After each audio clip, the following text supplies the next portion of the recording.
p.m. The regular monthly meeting of the Clackamas Fire District 1 Board meeting will now come to order at 6:00 p.m. per ORS 192.610 to 192.690 and per ORS 192.650. This meeting is being recorded. The video recording of this meeting will be placed on the Clackamas Fire website. All right. Welcome, everybody. I've got a few people in the audience too, so this is a great turnout for us. That's great. So Chief Brown, talk about the agenda. Any changes to our agenda tonight? Mr. President, there's no changes. Okay. Did everybody get a chance to look at your board packet and check out the minutes and everything? Are there any comments about the regular board meeting and the work session that we had in the last several weeks? Any changes that we need to make to that? Scanning to see if anybody's waving at me. These things always can be challenging to miss, to make sure I don't miss anybody. Okay, hearing none, then the minutes are approved as written. Public comment. Rachel, is there anybody that wanted to have public comment tonight? We didn't receive any requests for public comment prior to the meeting. So I'm not sure if you want to open it up to anyone that's on the call right now, but we did not receive anything beforehand. Yeah, let's do that. Let's open it up to anybody else that's on the call. We'll give everybody a few minutes if there's anybody in the attendance, attendees section that want to make a public comment. We'll give them an opportunity to raise their hand. Okay, doesn't look like it. Rachel, do you see anything, anybody that wants to make any comments? I do not. I do not see any raised hands or any chats that have come through. Thank you. Oh, okay, well, moving right along. We have some board training tonight. We're moving right along this agenda. All your smiling faces out there. Jeff Griffin, you got something for us tonight?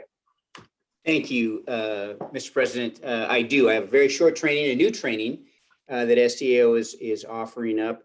Let's go to the next slide if we can. It's important to note that this is one of the classes that gets you credits on your insurance, 2% off. SDAO expanded the offerings from 5 to 8 this year. And the big push continues to be on employment issues. And this particular lecture, this is an early evolution. So I look forward to any comments back from you with ways that we can improve it and enhance it. I do want to point out that this is a partnership between special districts and OFDDA. OFDDA in 1990 met with special districts and developed a lecture series that eventually became the best practices. There are 10 credits you can get off your insurance. Our staff will work with you to make sure that you get all 10 you always have in the past. This one is worth 2%. The great thing is you don't even have to be awake. All SDAO requires is that you'll be in the room and that we have a list of who is here, and then you can doze off and just relax. That was supposed to be a little humorous. I don't see any smiles. You don't have to be awake. Pardon me? You don't have to be awake. You don't even have to be awake. You just have to be I'm going for that. So this this focus tonight is on culture. And when we look at the claims that SDAO has suffered, they're not in operations. You've heard me say that before. They're not in fight and fire. They're not in EMS. Nobody does it better than your staff. When it comes to fight and fire, when it comes to our EMS calls, you're the best at it. The claims that we see statewide with special districts right now so often are collateral claims. They're not in our operations. They're in HR. They're in the station. They're in interfacing with our civilians away from an emergency scene. And what they asked me to do is develop a class on culture and shaping our culture. This is a third of the entire culture offering, and it talks mostly about 8 things that we can do to shape our culture moving forward. Next slide. You've heard me mention risk management in the past. This is a small part of what the entire risk management offering is. You will be pushed hard by FEMA in the near future to embrace a risk management process known as enterprise risk management.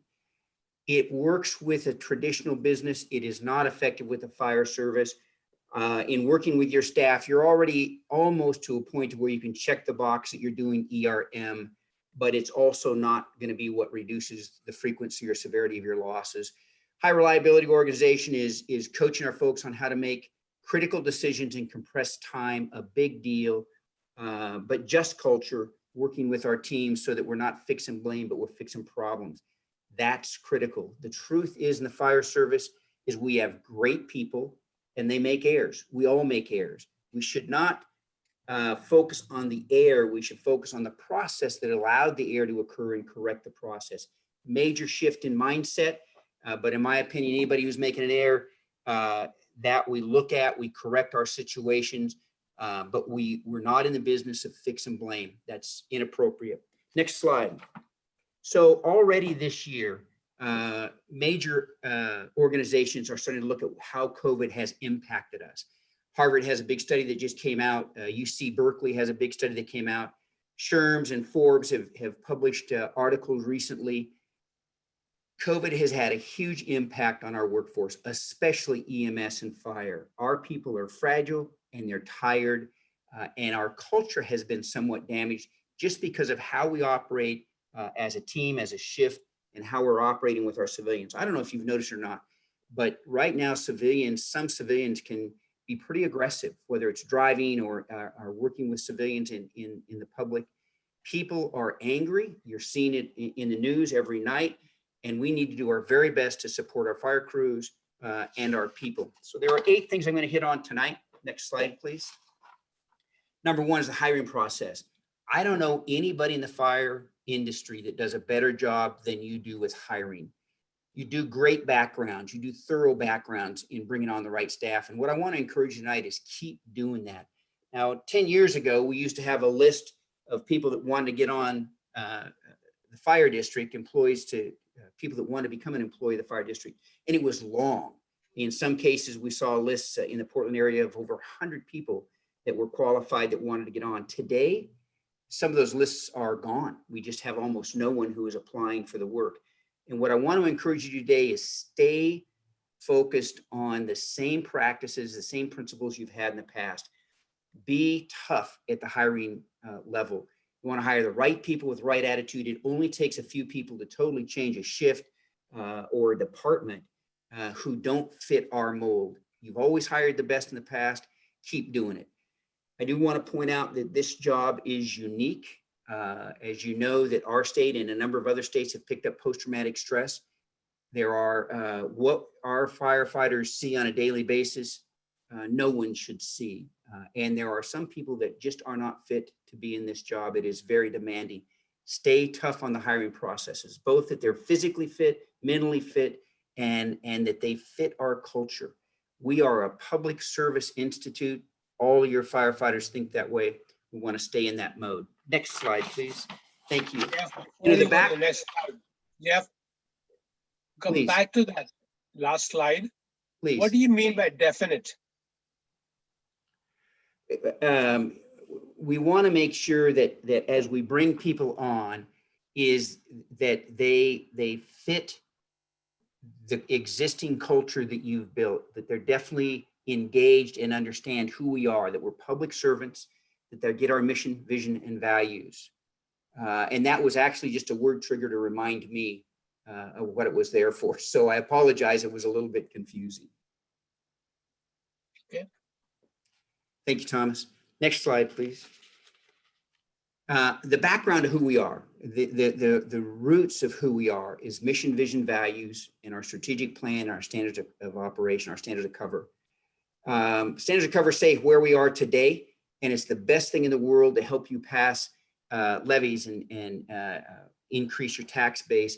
When our civilians know that we have limited resources, they're going to stand behind us. Strategic plan says where we're going and how we're getting there.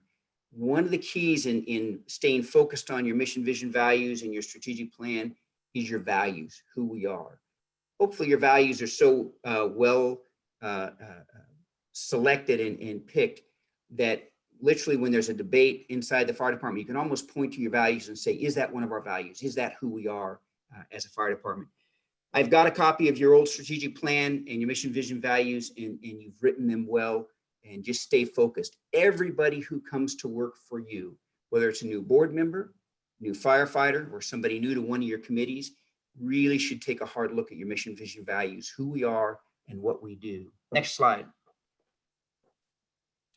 You currently do Q&A and Q&I for your EMS calls and your fire calls, quality improvement, quality assurance. Those processes should be expanded to everything that you do. A lot of companies, a lot of departments are starting to use Six Sigma. Some are using the ISO 9000 form, but we want to check everything that we're doing to make sure that we're doing exactly what we say we're doing to the public, with the public, in our policies and procedures, not just our operations.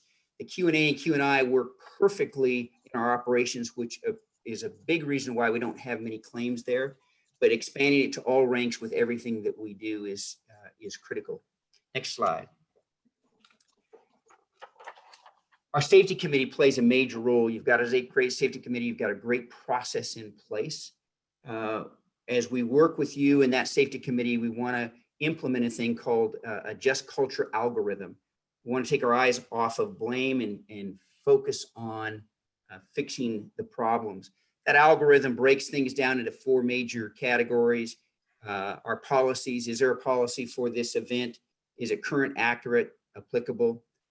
Is there training that goes with that? So often we'll write a policy on civil rights in 1999 and put it on the shelf and forget about it. And then 20 years later, we have a challenge with it. It's really hard to enforce a policy if it's not current and we haven't trained on it. We want to make sure the environment's set right. We want to make sure that the human decision factors are always sound. And that's what that algorithm is about. This algorithm was actually, the start of it was with Paul Lesage. He now is working nationally with Harvard Med and some of the airlines. We've refined it a little bit for the fire service, but the whole focus of it is to drill down on what really happened and find ways to fix what happened. So often safety committees, they end their investigation where they should start their investigation. Somebody has an accident and we violated a rule, and that's where we stop. What we really want to do is drill down on why that accident occurred. What I can promise you is this: almost all events, whether it's a lawsuit or an accident of a firefighter, an injury to a firefighter, almost all of them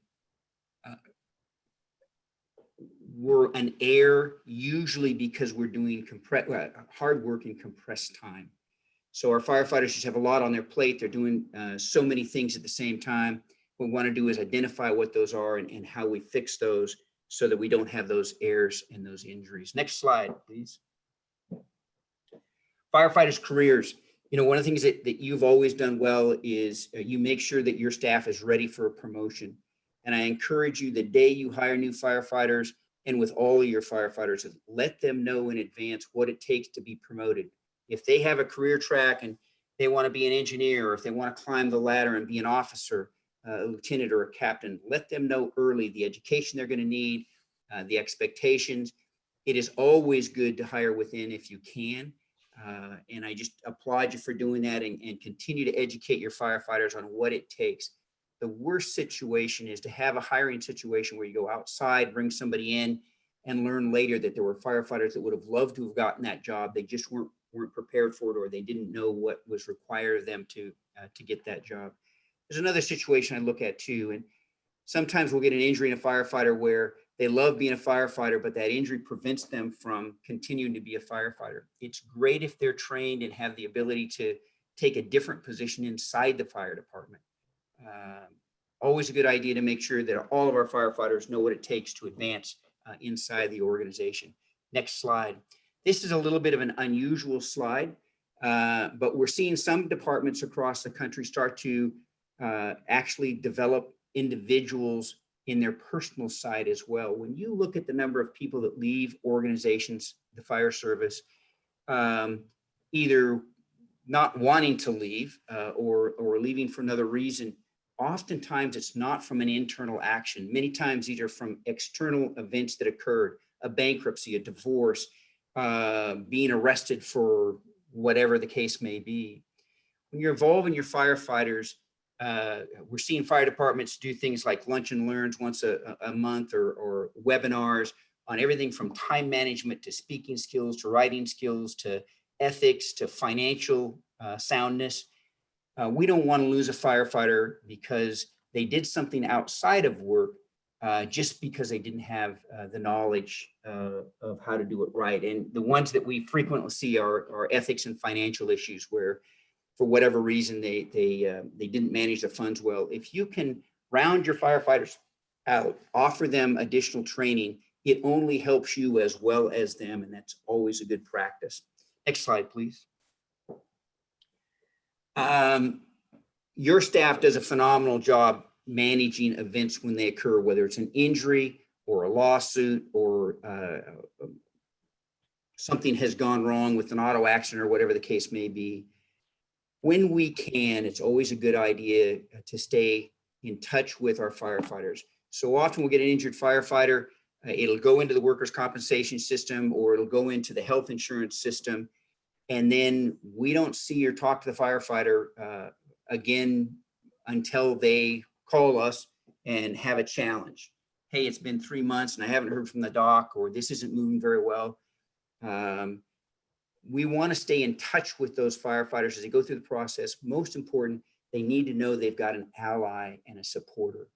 We want to do everything we can to get them back on the force as quickly as we can. And Rebound, I think, is doing a great job for us, and we're excited about what they bring to the table. But the closer we stay with those firefighters, helping them through this system, working with the docs, working with the hospitals, working with the insurance companies, it always pays dividend downstream for both the firefighter and for the department. Last slide, please.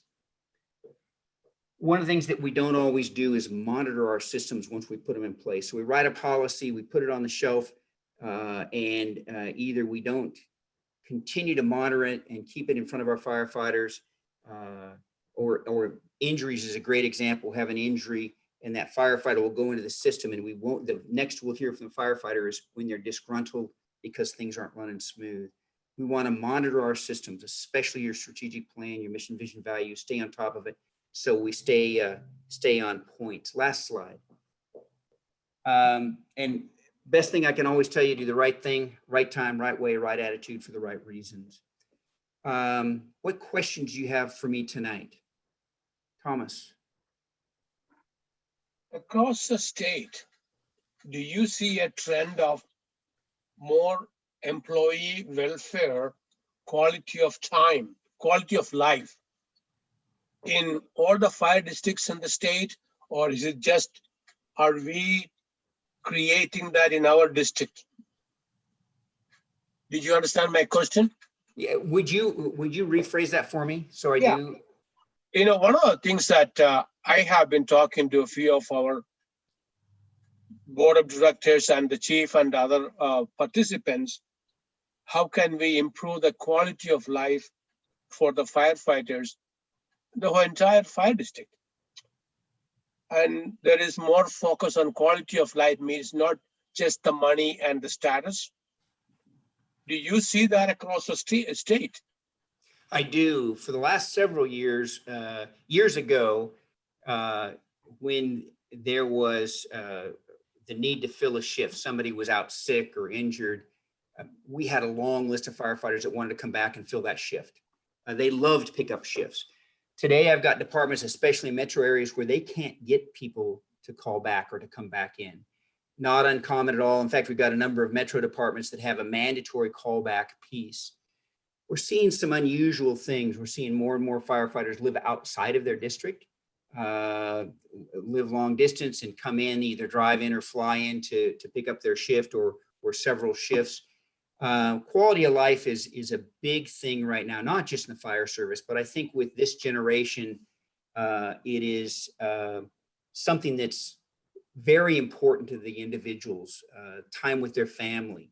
They're not as concerned about the wage or the pickup shift, and it is creating challenges. Either filling a shift because somebody, it's difficult getting somebody to come back in to fill that shift.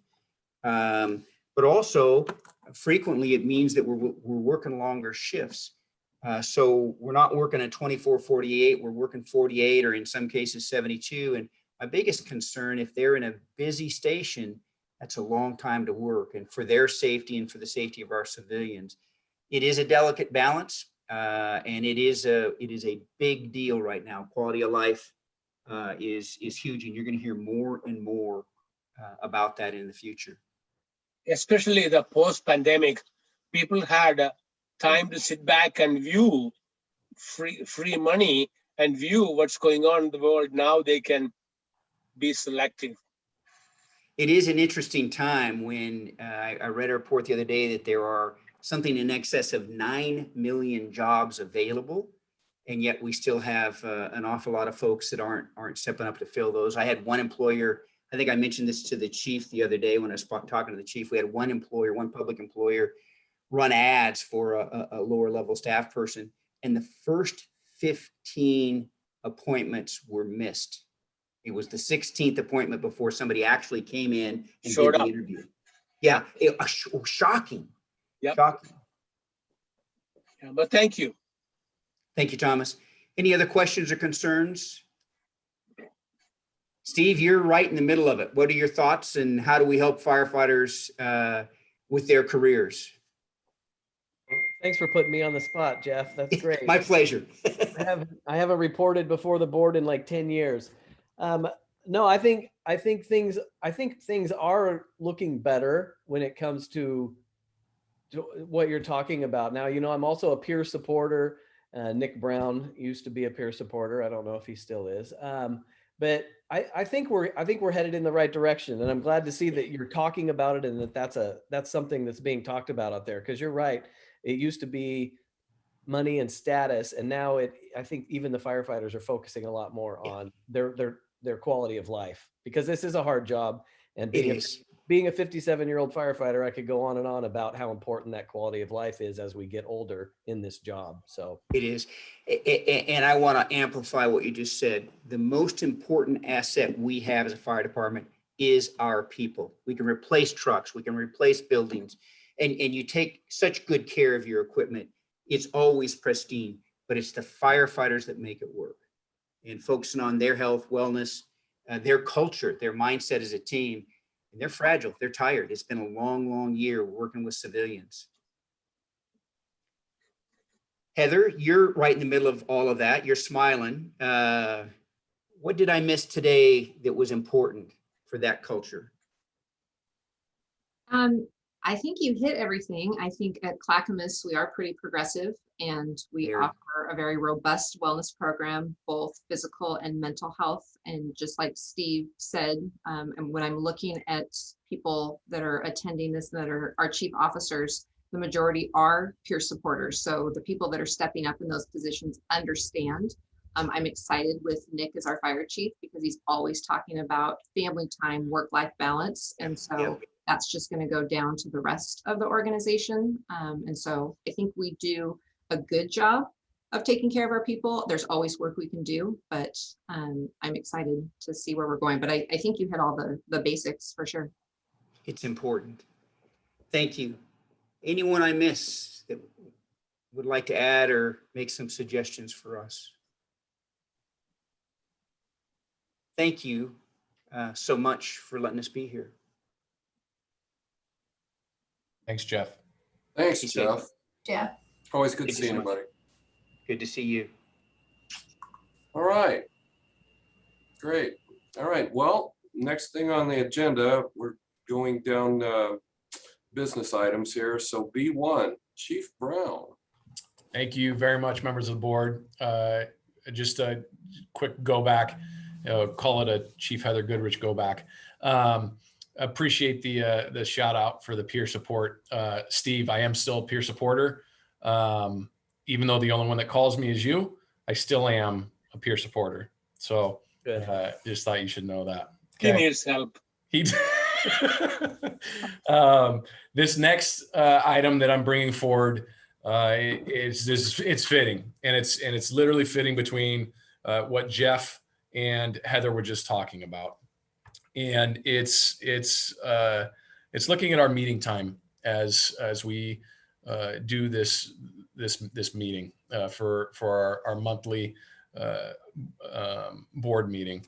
And as I was looking at the staff and the time that it puts to push this through and to be the most productive for this meeting, I couldn't help but look at the time and what time we start this meeting. And I know we've had transition. We started at 7 o'clock years ago, moved to 6 o'clock. What I'm proposing is that we have a start time of 5 p.m. And it's simple. The reason is simple for me. It's about our people, and it's about family time and work-life balance.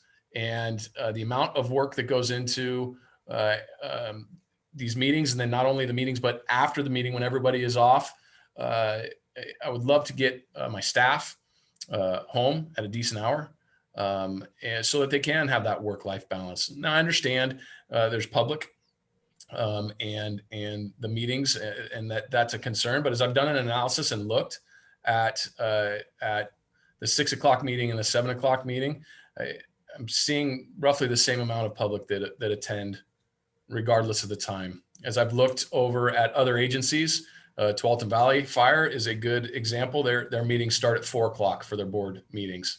I know Thomas, my dear friend Thomas, he's got to be in bed by 7:30. Otherwise we start getting Nodding off. Yeah, nodding off. I understand, with Jay and Chris, the schedule of work. But I'm curious what that looks like as far as a 5 o'clock start time for these board meetings. It's my suggestion moving forward. Also would just like to open it up for conversation, but then also just on the heels of this is to talk about what August looks like in September as far as coming back and the model at which the board would like us to move forward on if it's a hybrid, if we stay Zoom or what that looks like. So this is what I'm bringing up for discussion here at under item B1. Would love to answer any questions. Thomas.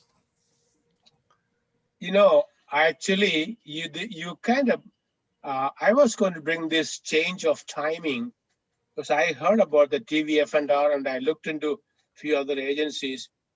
My feelings are the same thing what Nick talked about. The staff, I don't have a problem. I'm retired. I can go take a nap by 2 or 3 o'clock and come back. I don't have a problem. But I believe we want to have a mental contribution to this meeting, participation, not just physically here. So if we are looking for the quality, I think having everybody able to participate earlier like this, so they can go home in a decent time. When I just started, originally the meeting you start at 7 o'clock. By the time I go home, I go home like by 10. If there was an executive session or other meetings, wouldn't be on 10, 11 o'clock. That is not very, very productive for me. I am not that productive after 8, 9 o'clock. But Jay already knows that, so I don't have to say that. Now, I totally support you in this. I want to hear the other board members, but personally, it's not only for me. It's for the staff who comes to work 6:30 or 7, and in order for them to stay until 8, 9, 10 o'clock, it's kind of non-productive in my opinion. Thank you, Thomas. Jim, what do you got? Two separate issues on the meeting start time. I'm very flexible. It doesn't really matter to me. 7's good, 6 is good, 5's good. It's really whatever the other directors. I would support the directors who work. If 5 o'clock works for them, then I'm okay with that. So I really support what the majority thinks on the start time. I'm very flexible. In regards to Zoom, I'll have to be honest with you. I've gotten used to the Zoom mode. It's made it very flexible for me. I'm at the meeting from Lakeside, Oregon right now. I've zoomed in from the beach and other states. It's very easy. So I've never missed a meeting, and I don't think anyone has, because it's really easy for us to zoom in from wherever. So I like the Zoom format. I didn't at first, but I've got used to it. And to me, it's efficient. We're not able to get anything less done zooming in than we are being there in person, in my opinion. And I don't have to drive for an hour and the fuel. And so when it comes to Zoom, I like it, but there is something to be said for meeting in person once in a while too. I got to see you all at the swearing in, and that was a great opportunity to see everyone in person. So when it comes to the meeting frequency in person, maybe I would throw out, what about quarterly in person or biannually in person, and the Zoom meetings in between, maybe as an option. But again, on the time, I'm good with what the majority thinks. With meeting in person, I'm good zooming in and perhaps coming up with a compromise, or the ability to zoom in if you are gone. And previous to this, we just missed meetings. Sometimes we had 3 or 4.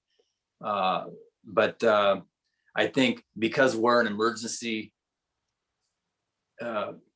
agency too, I saw today on the health division 777 new COVID cases. It seems like it's rising, not that it matters, but if maybe we should be the last of the agencies, because we provide emergency services, to be the ones that jump right back into in-person meetings. But anyway, that's my 2 cents worth. Yeah, Thomas, I'm gonna take a crack. Let me take a crack out of here first. I tell you what, for me, whatever time works for everybody else, I'm okay at 5 o'clock, 6 o'clock, what everybody else wants. But I think what would work best for me, and I think probably a lot of people, is a hybrid. That way, if you wanted to show up person, you could show up in person. If you couldn't or didn't want to, if you're in wherever you're at, Jim, you can just Zoom in. And I think, and also it's an opportunity for our public also to be able to Zoom in, and they don't have to come to Station 5. They can just Zoom in their luxury of their own residence or wherever they happen to be. So I really would like to see us move towards a hybrid where we're doing both. And that way, if all of us can get together, great. If all of us can't get together, great. I think it's the best of all worlds, personally. I know there's some audio video challenges with that, but I think at the end of the day, it's 2021. We need to think like it's 2021 and not 1990s. So that's where I'm at. So as far as time, I'm good with whatever anybody else wants to do. Okay. I second your opinion, Jay. Okay. Marilyn. I like Jim, I'm flexible on my schedule, but it isn't really about me or my schedule, and really it's not about the staff. These are public meetings for us to air the public's business in front of the public. And so if you set a meeting time, like say the county commissioners do at 10 o'clock in the morning when nobody can go, then that diminishes the ability of the public to have input to your meetings.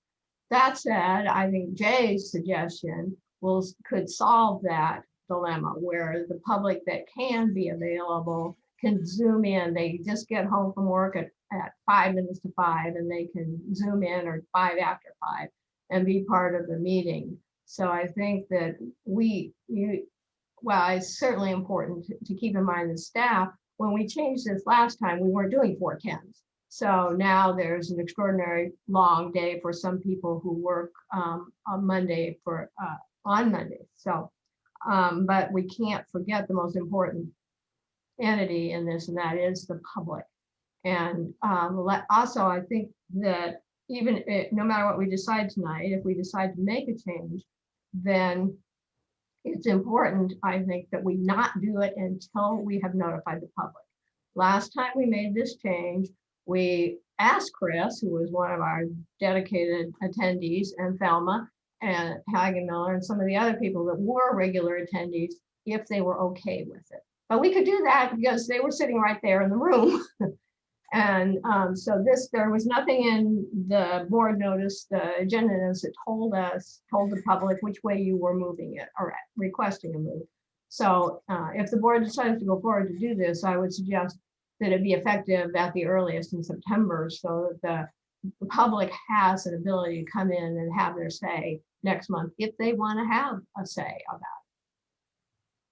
Totally. Yeah, Marilyn, I actually like that idea too, because it gives, if we choose to do a hybrid, then it gives the district an opportunity to gear up for that as well. So, Chris, what do you got? Well, I guess I can't agree with Marilyn quite enough. As much as I understand the staff and their time involved, I started my day-to-day at 6 a.m. I've been working 12 and 14-hour days for several months. But what strikes me is that I think if you have a 7 o'clock meeting, people that get off at 5 have had time to get home and get to the meeting. If you have a 6 o'clock meeting, they've had time to get home and get to the meeting. If you have a 5 o'clock meeting, there's no chance for that to happen. And I think we have to remember, I've talked to quite a few people that haven't done a single Zoom meeting. Some of us have been operating, this sort of Hollywood Squares version of life, and it's become somewhat normal. But I think we have to remember there are a lot of people out there that the interweb is still a strange and weird thing for them. And it's always been one of the biggest complaints I've had from people that have talked about, like the county commission having their meetings at 10 o'clock in the morning. I'm sure their staff is very fresh, and it works great for their schedule because they get home at a decent time. But how does the public attend a public meeting when they're at work? And I think that's most important, is this is a public meeting to do public's business where the public can see it. So a 5 o'clock meeting, I'd have to be drug kicking and screaming to that one, to be honest with you. The hybrid, the Zoom thing, frankly, I'm so done with this Hollywood Squares version of life without Charlie Weaver and Paul Lind, I can't begin to tell you. And it strikes me that the public sector has been far behind. The private sector has been operating business as usual for quite a while. And the public sector, not so much. And I think whether it's a new normal or whatever we're going to call it, we need to get back to normal. And that's having people in a room. I know that I've been to a lot of Clackamas Fire District meetings, and there were sometimes 10 or 12 members of the public there doing one of those meetings. And I don't know if you've had near that in the Zoom. I know, we haven't at Sunrise. We used to have maybe 2 or 3, not near as many, but I don't think we've had a single visitor in our Zoom meetings that wasn't somebody already scheduled. It really precludes a lot of the public from participating. So I guess, I can make my schedule work. I've sort of gotten myself to a point in life, since I'm the guy, I can leave when I want. But I don't know. I just don't think I like the idea of moving the meeting forward that much. As much as I understand the staff wants to get home, I do know that we do these meetings for the public, and making it harder for them to attend is just that. We're making it harder for them to participate and see what we do. Chris, can I answer that? Because I think you bring up some valid points. If you look at today's society versus how it was 20 to 30 years ago, from anything until about 7:30 or 8 o'clock at night, you're going to have most of those same individuals that are going to be able to attend at 7 versus 6 versus 5. Families, my family eats dinner at 5 o'clock. That's what they do. So my family wouldn't be able to come at 5 o'clock, and the reality is they wouldn't be able to come at 6 o'clock. So we're really narrowing in on a certain population of people that can come to these meetings. And just in my brief analysis, because I bring up the point of staff, I bring up the point of those things because they are important to us, but so are the public. what I see at these meetings is the same cross-section of individuals that would be at the 7 o'clock are likely going to be here at the 6 o'clock. And I bet you they would be the same people that would be here at 5 o'clock. Now, that being said, I could be dead wrong, but we wouldn't know that unless we tried it. And if we get negative feedback from now, like Marilyn and you are suggesting, then we know it's the wrong path. If we get no feedback, then is there a harm in trying it, analyzing, and then adjusting? Actually, Nick, I think you just made the point that Chris was making, because if you're saying you want people to get home to their families, if having me at 5 o'clock is going to defeat that, if your meeting was back at the 7 p.m. time, and I'm not suggesting that, but if we went back 7, then people were able to go home, have dinner with their families, and go to the meeting. So there's competing interests. This is only once a month for the staff normally. So, I think that, like I said, I'm not opposed to it, but courtesy dictates that we take the temperature of the people that are affected by this, which is in fact the public. Which is exactly your point of launching it out and seeing if we have any public comment for next month, which is, I love that suggestion. And also first of all, I think, Nick, you and I have talked about this. I think the hybrid thing is definitely the way to go in the future. And I hope that's the way we choose to go, actually. I'm looking at our attendee list and I see Chief Snyder from Sandy out there. I see Thelma out there, a few other people from the district that work for the district that are in our guest list right now. And that would be one of the groups too that we'd want to reach out to see if this would work out for them. I'd love to see them there. I'd love to see that they're there. Chief Snyder, I noticed the last few meetings has been with us on Zoom. And so he would be one that I would certainly want to reach out to see if a change in the meeting would affect his schedule as well. So yeah, I have to agree with everybody on this, that we don't want to move too fast on this. So go ahead, Thomas. Well, I agree with all the comments everybody made. Well, there is nothing wrong with trying. And if at 5 o'clock is moved and we are not going to do it next month, we'll do it in September. And hybrid, people have an option. And if you look at the attendees, I could be wrong, the numbers. I would say 80–90% of the people who attended as a public were retired people. That was my experience. And that was what, when we changed from 7 o'clock or 6 o'clock, that was one of the arguments. People said, well, this is something that's not going to work because we want to go home and we want to be, but they are retired. But if they are retired, but that's not the question if we are going to provide hybrid, then anybody can attend from anywhere, anytime. So it sounds like we've kind of got a consensus on hybrid in September, but the discussion is time. We didn't land on a time. We have 3 of us that said doesn't really matter, and then 2 of us that said they'd like to keep it at 6 o'clock. So any further discussion on time? I moved to be at 5 o'clock. 5 o'clock? Yes. You move that? You're making a motion, Thomas? Yes. Okay. Well, then we have a motion on the floor for changing our meeting to 5 o'clock. Do I hear a second on that?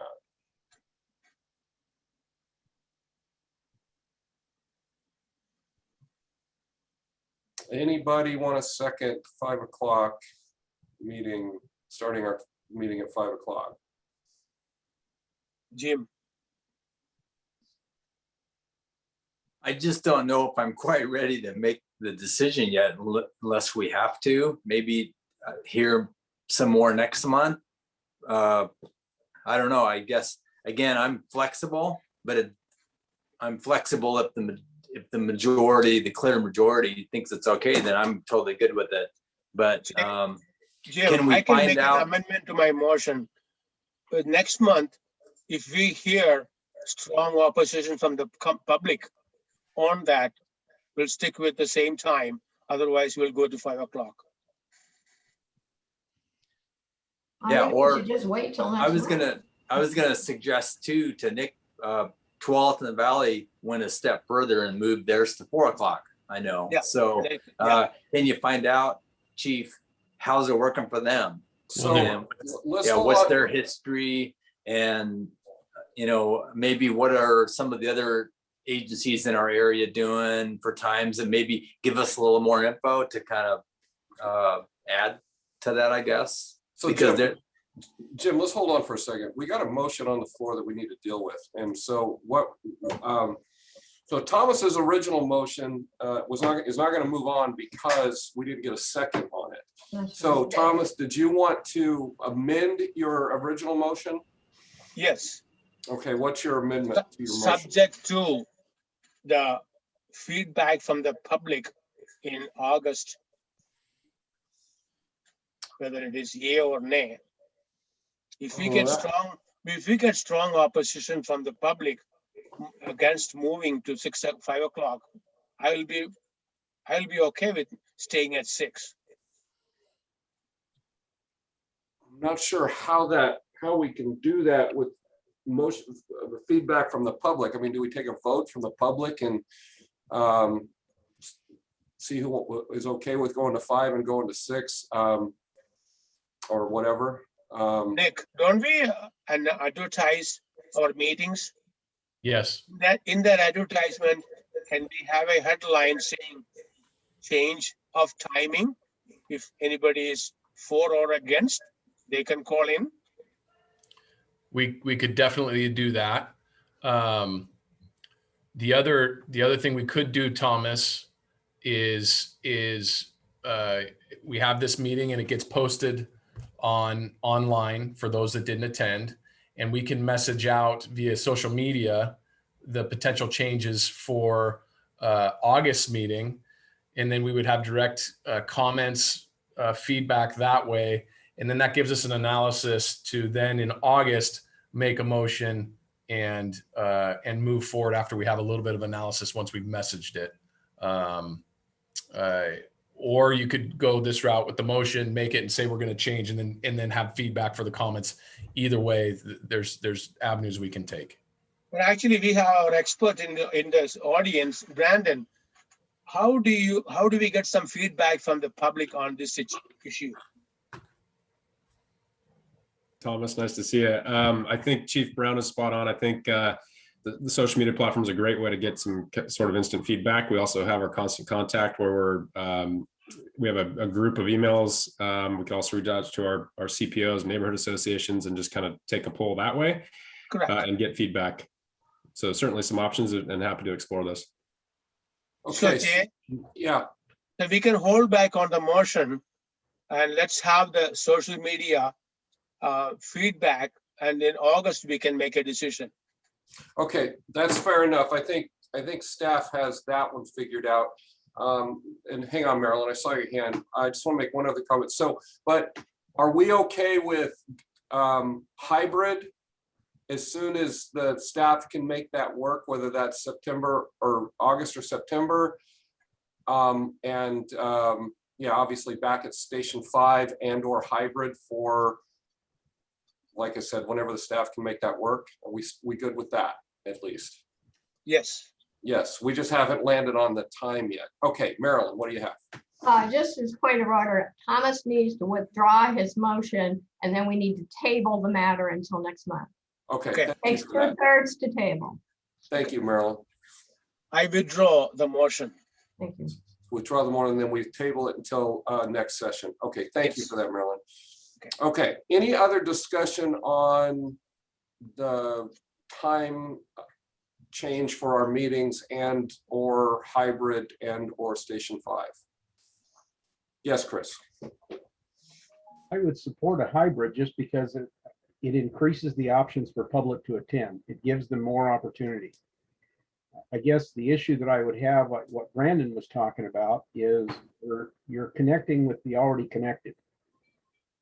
And I kind of go back to how many people would attend a Clackamas County Commission meeting if it wasn't at 10 o'clock in the morning, but it was at 6. And how do you know that? How do you, without moving the meeting to that time, how do you find out? It's almost trying to prove a negative. And I guess that's my concern with it, is you're never going to know what you don't know. It just seems that we're increasing the difficulty factor for people who might want to attend by making it earlier in the day. And the earlier you do that, the more the problem arises that I see. And I'm really big on public participation. My background and how I got involved, some of you know how much I've pushed to have the public involved in public affairs because it's important. And I just really hesitate to do something that in any way makes that more difficult. Chris, I absolutely 100% agree with you. I believe, though, that having the hybrid opportunity where people could come live to Station 5 and or come in by teleconference does open it up more than it closes it down. So I absolutely agree with you on that. As far as the time of day, that is where I see the big challenge for all of us. I know for me, I know the meal thing's an issue, but on that one day a month, I would just pack a dinner, throw it in the cooler in my truck and drive. It takes me about 40 minutes to drive from here to Station 5. So, but I'd make it work for one day a month. But that being said, this is a team effort. So, okay, Chief Brown, do you have the information you need to move forward for this, for an informational item or something next month? Yes, we will start hitting our social media platforms. I don't exactly have an answer for Chris's question other than posting it in the newspaper and going that route and then asking for feedback. I think that's probably, Chris, would you agree that that's probably the best? And then just message there to yeah, and I don't know that there is a good answer, Nick. It's very difficult. How do you connect with people that aren't connected? And I don't know that there is a good answer. It just I just kind of find it problematic. I hear you. We'll message under all avenues, and we'll try to diversify our messaging to try to grab as many people as we can, so that when we have this conversation in August, we have some good data to bring forward, and it's a measured approach. So thank you so much for the conversation and listening to me talk, and then all your feedback. Appreciate it. All right, we're gonna move on if everybody's good. Okay, everybody good with the B1? Okay, we'll move to B2. This is something I put on the agenda. I asked to put on the agenda because we have some vacancies on some of our committees with Director Trotter stepping down and with Chris Haas coming in. So I wanted to just ask if any of the board members, if you were interested in doing any of these things that Dawn was doing. Capital Projects Committee. Right now, that Thomas, you're on that, right? Well, actually, Jay, in September, we normally reorganize all the committee assignment with the new, but here's what I was going to suggest. Chris has a good background for the capital projects, and I would recommend Marilyn stay and Chris join that, replacing Dawn. Okay. And foundation, you are interested in foundation. Yeah, that's kind of where I was going with this. So Chris already raised his hand to be part of capital projects, at least filling in for the next few months, and then the next president coming in can figure that out. So that work, Chris, for capital projects? Okay, fine. Great. And then if you guys don't mind, I'll take foundation liaison unless somebody else wants it. Okay. Interagency, Jim and I are already on the interagency. Yeah, you guys already have interagency. Dawn was part of that as a but I In want to the make sure. early stages, yeah.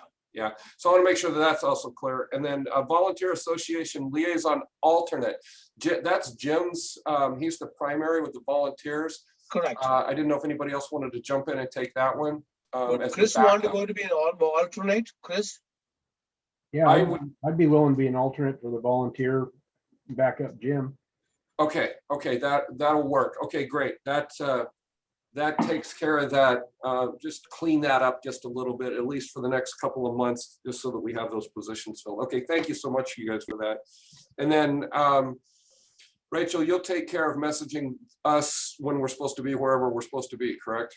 Yes, absolutely. And I can update the, temporarily, I can update that appendix. It's in the board policy manual if you'd like, and send it out with the temporary roles. So people are aware Yeah, of you it. can do that. I mean, it may not change it. Yeah, it's up to you, whatever you and Chief Brown decide on that, because Okay. it might change a little bit in September, but yeah, you guys can figure that out.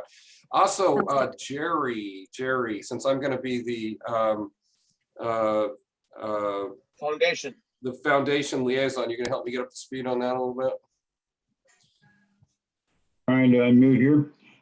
Yes, I'm perfectly willing to continue to be the volunteer liaison to the foundation and have been actively involved in that this whole past weekend, as Chief Brown will attest. Okay, good enough. Good enough. Okay, that works perfect because, okay, great, Jerry. Well, we'll get in touch offline sometime and you can tell me everything I need to know. So, okay. B3, we need to talk about an F-550 4x4. Bill. Thank you, all members of the board. Good evening. I guess in your packet there, you have a staff report for this vehicle we're talking about purchasing, but I wanted to add a little bit of context to, I guess, the funding of that. As you are well aware, we have this program. Brent, or Chief Olson, has done a fantastic job of pushing all this forward with a vengeance and making this what appears to be a very successful program. There's been some grant money that we've received, and I kind of wanted to add some clarity to that. In total, from the Oregon State Fire Marshal, we've received $114,680. Of that, 40,000 of it is a 50-50 matching grant. And so we already have 40,000 specifically for said supervisor vehicle. $57,000 of that 114 is essentially reimbursement for monies that the fire district has put into the buggies. As you're aware, we had to purchase these buggies as a district, not as the college asset or as a state asset. We purchased these as the fire district, and so we own them. But with that came the funding of them and the setup of them and the labor involved. Chief Olson actually was able to get a lot of that money reimbursed. And so $57,000 is reimbursed from the state for the purchase and setup of those buggies. We're a little bit negative in a little bit in the hole on that, because we're into those a little bit more than $60,000 without any labor. However, $57,000 was kind of an agreed dollar amount that the state and Chief Olson agreed on, because I think we were actually going to get a little bit more, and it was agreed that some extra money could go to some other agencies that needed it as well. So overall, we have about $90,000 for vehicles, and what I'm asking for is 60, but 40,000 is already a grant for that vehicle, and 20,000 would come out of Fund 30 that's being reimbursed that has already been reimbursed rather from some other funds. So I hope that kind of clears some of that up. I know there's a lot of moving parts to this, just like there always is. But with that, I'm happy to answer any questions. Bill, you might describe what the buggy is. I think some of us know what it is, but some may not know what the buggy is. Okay. So earlier in this whole process, we purchased 2 crew transport rigs that were old Forest Service crew buggies. They're like, we call them the short buses. So they carry half the crew. So we bought 2 of them so they could carry the entire crew. And the third vehicle for the crew 30 is the supervisor vehicle. And currently that supervisor is driving what was our task force leader. And Chief Brown's holding up with the crew buggies that are right there on his screen. Yeah, they've been on some of the social media sites too, with the crews moving out and stuff too. So if anybody hasn't seen them, they're on some of those social media sites as well. But. Yes, and Chief Chief Olson sent out a lot of information about those. Those guys are doing great work out there, getting a ton of praise from state agencies and federal alike.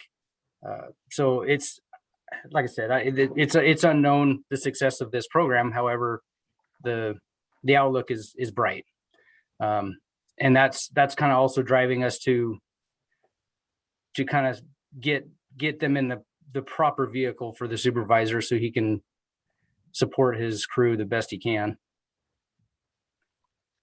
So thank you, Bill. I appreciate that. So just wants to, just for discussion's sake between Chief Brown and Mark, knowing what our budget looks like right now, is this a good, what's your opinion on the $61,000 that Bill's asking for?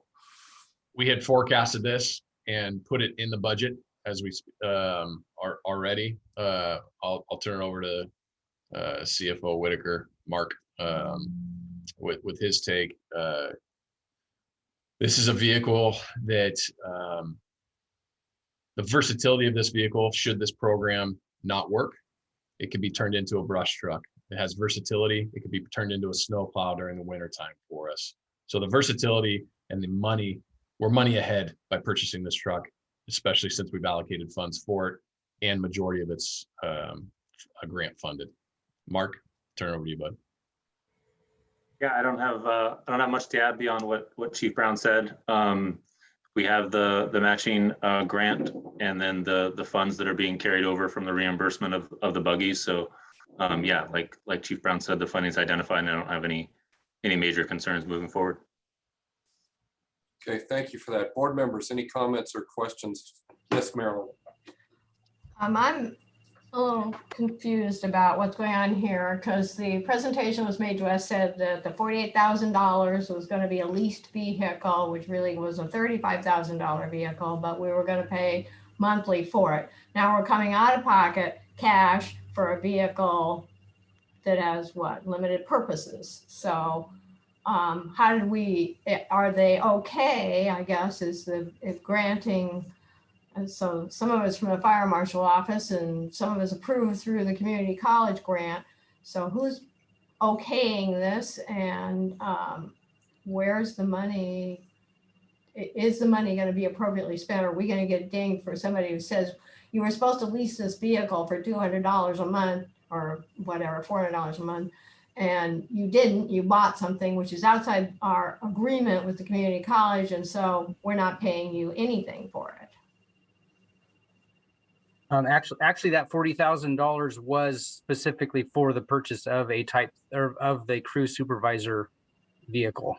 Well, I went back and I looked at the minutes and I looked at the presentation by Chief Olson, and that is not, in fact, what it said. It said it was a lease agreement at $48,000 max. So that is for the crew buggies, Marilyn. The crew buggies were purchased through, and then the reimbursement was like a lease. They were leasing it back to us, paying us for the crew buggies. We're talking about 2 separate rigs.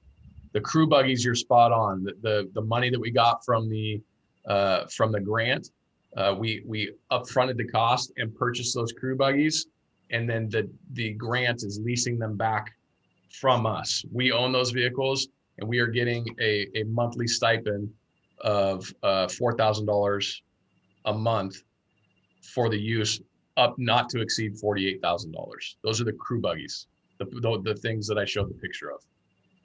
okay, I mean, I believe you, but I'm telling you, that's not what the presentation was. But if it's okay with whoever's giving us the money, then it's okay with me. I just do not want an audit subsequently and to have it disallowed, and then we owe the money. We are actually obligated to show them what we're spending the money on, and there's $17,680 that we can't touch for the use of vehicles. That's for other uses, including an IC course for the majority of that. Thank you. When we did that presentation, Marilyn, we didn't realize that we were going to receive this grant. So I'll circle back with you to clear up the miscommunication on our end. That's fine. Like I said, I just do not want to get dinged on an audit when subsequently somebody comes along and says, this isn't what you agreed to buy. And so we're disallowing any expenditures for it because we, even as quote minor as $48,000 is, we can't afford it. $48,000 is $48,000. I hear you. Chief Brown, can we, before we spend the money, can we just make sure, come back around with Marilyn and make sure that her concerns are, taken care of before we actually spend the money? Yeah, we've run this through legal, but we could do whatever I'll call you tomorrow morning, Marilyn, and or actually we have executive session after this. Let's walk through that. Oh yeah, we can't. So sorry. I'll call you tomorrow. Yeah. Thank you. Good. Yeah. Okay. All right. That's helpful. Yes, Chris. Well, I'm just trying to follow the numbers, Bill, that you talked about a 40,000 matching and a 57,000. Is this 61,000 the purchase price, or is this an allocation that's going to be added to more funds? What's the actual purchase price of this vehicle? That 61,000 is the purchase of an F550 with the utility body that we can complete the setup on and provide for the Crew 30 supervisor. Okay, thank you. 40,000 of that is from a grant already existing for that specific purchase. I see. Okay, thank you.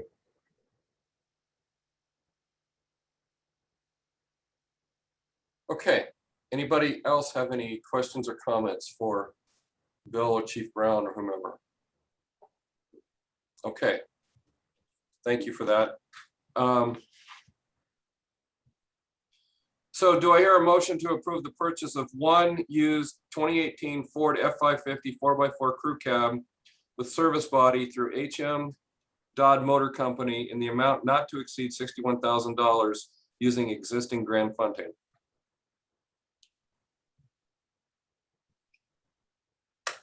Do I hear a motion? Chris Hawes moves. Do I hear a second? I'll second. Thomas Joseph seconds. Rachel, please call the roll. Absolutely. Jim Serene, Yes. Thomas Joseph, Yes. Chris Hawes, Yes. Marilyn Wall, I'm gonna abstain. Jay Cross. Yes.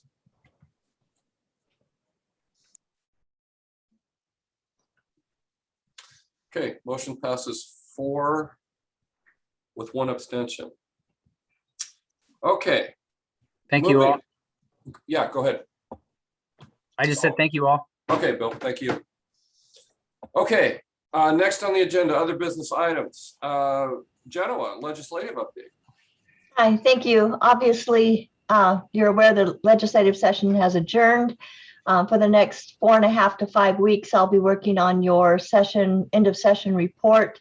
That will be a comprehensive report of all of the, well, not all of the bills, but the key legislation that we tracked on your behalf and participated in.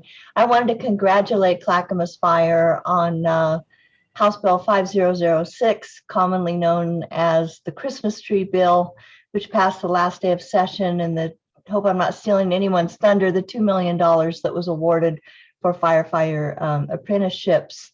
If you watch that bill, and if you watch the the Ways and Means hearings around the congressional districts, you saw a number of entities from fire districts to municipalities come in and request relief funds for various projects, and a number of those were put into 5006, which did indeed pass. So congratulations, and I look forward to providing you with a final report. Okay, thank you, Jenna. Any questions for Jenna? Okay. OB2, board comments. We'll start with who's on the agenda, then we'll see if anybody else has got anything. Joint oversight. Jim Searing, anything on joint oversight? Director Thomas, myself, and the Joint Oversight Committee, we had our last meeting on July 14th. We really just discussed everything. Sounds like it went according to plan, and the handover went well. Clackamas presented Estacada with an IGA for fleet maintenance, and evidently they may have other options, so they haven't approved that. Chief Brown probably has more information on that and can do an update on that specifically, but it was a fairly short meeting, and we decided that we won't meet again until September. Okay. Thomas, anything else on that? I was very Unless impressed. Director Joseph has anything to add, and Chief Brown? Yes, I do. I was very impressed. This is my first joint oversight committee meeting. I'm on the IGA and alternate for this oversight committee. And Estacada Fire Chief was very complimentary of Steve Daters and Nick Brown about the handing over and also how they were helping to transition and all the things seem to be working very well. They are very happy overall. It's not that we dumped into their lap and walked away. So that was a good feeling. Very good. Okay, questions or comments for Thomas or Jim on joint oversight? Chief Brown. Jim asked if I would, or Director Searing asked if I would just give a updated post that meeting. They have decided to move towards an RFP process. Their board has for fleet services, throwing it out there. So that's where we're at, and I wouldn't see Clackamas Fire participating in that process. Okay, very good. Okay. All right, moving on. Clackamas Emergency Services Foundation. Anybody got anything on that? Jerry, you going to talk about that, or anybody have any information on that? Yes, I'll be happy to. We have our trustees meeting coming up later on this month. And we have been hard at work with the Clackamas Long-Term Recovery Group that is assisting victims of, and that word is their word, I would call them survivors of the Estacada fires. Change that again, not just the Estacada fires, the fires within our district.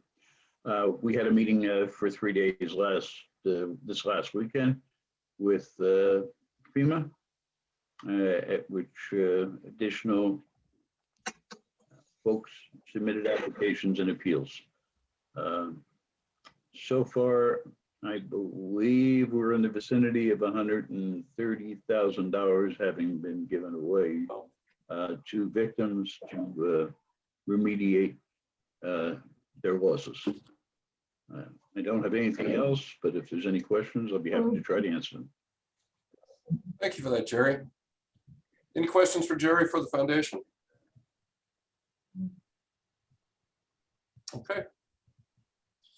Board informational update comments. Anybody, any board members have any comments? Oh, Marilyn, yes. Yeah, thank you, Mr. President. I'm on a message board for the community called Next Door.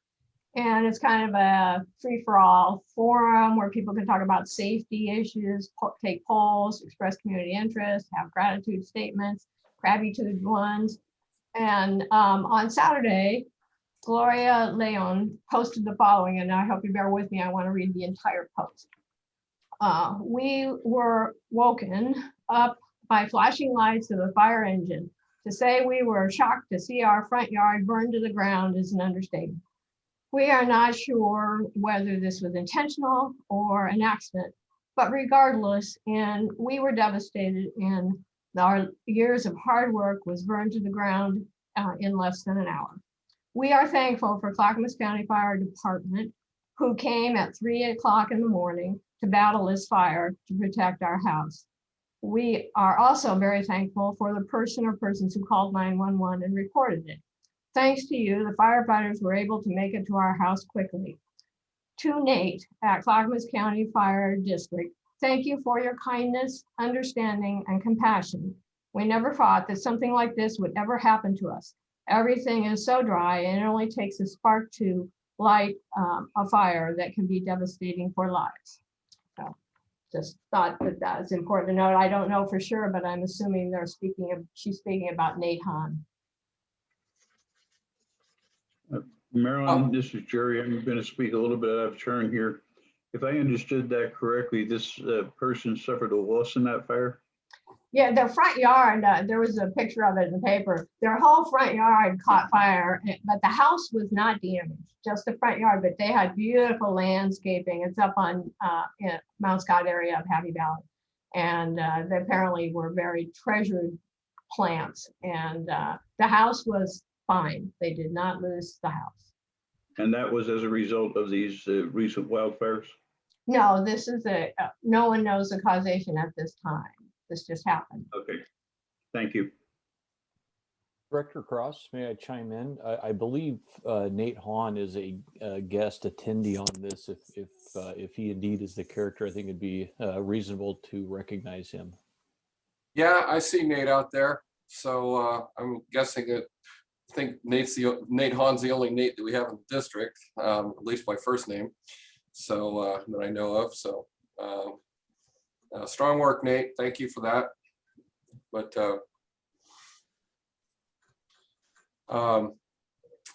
okay. Anything else on that one? Marilyn, thank you so much. That's so wonderful. I have something to share. I actually received some pictures from one of the lieutenants at Gresham Fire Department of Crew 30 actually working. And he texted me from the fire line and said, I hiked in with your hand crew a couple times. They're doing good things.